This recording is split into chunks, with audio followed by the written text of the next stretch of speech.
worrying headlines in places like the Daily Mail and indeed the Guardian, as I'll show you, are not new about pensions. Has your pension lost a fifth of its value this year?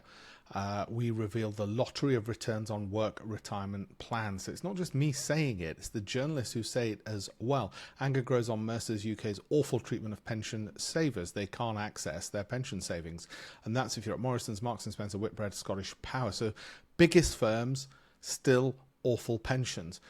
Give workers power to ditch pension schemes, says the Financial Times, and you can see why. That's 2023, and this is pensions. Why do those retiring face massive losses despite FTSE highs? That's the Guardian.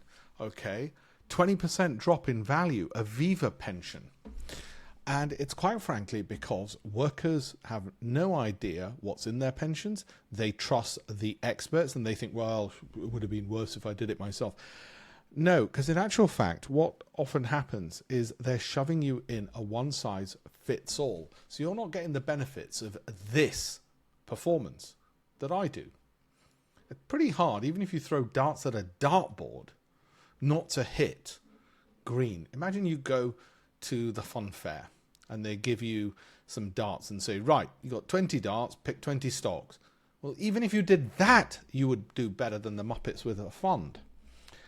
Don't take my word for it. Eugene Fema got a Nobel Prize in economics for pointing that out.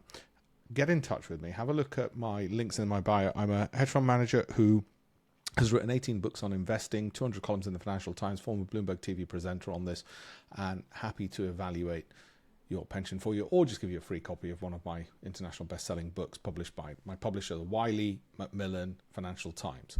Okay, so you can download a free copy of that as well. I have a campaign to teach 1 million people how to add an extra $1 million to their pensions across their lifetimes. Get in touch. Thank you.